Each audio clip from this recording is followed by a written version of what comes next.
পৃথিবীর সবথেকে পাপী ব্যক্তি তার ছেলেকে নিয়ে জঙ্গলের মধ্য দিয়ে যাচ্ছিল। পথে ছেলেটি তার বাবাকে প্রশ্ন করল, বাবা, এই জঙ্গল কত বড়? বাবা উত্তর দিল, অনেক বড়। ছেলে আবার জিজ্ঞেস করল, জঙ্গল থেকে বড় কিছু আছে কি? বাবা বলল, আছে, ওই পাহাড়গুলো। ছেলে জিজ্ঞেস করল, পাহাড় থেকেও বড় কিছু আছে কি? বাবা বলল, আছে, এই আকাশ। ছেলে আবার বলল, আকাশ থেকেও বড় কিছু আছে কি? বাবা উত্তর দিল, হ্যাঁ, আমার পাপ এই আকাশ থেকেও বড়। এ কথা শুনে ছেলেটি থেমে গেল। তারপর গভীর চিন্তায় মগ্ন হয়ে আবারও প্রশ্ন করল, বাবা, তোমার পাপ থেকেও বড় কিছু কি আছে?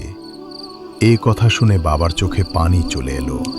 তিনি ছেলেকে শক্ত করে বুকে জড়িয়ে ধরে কাঁদতে কাঁদতে বললেন, হ্যাঁ বাবা, আমার পাপ থেকেও অনেক অনেক বড় আমাদের আল্লাহ তাআলার রহমত।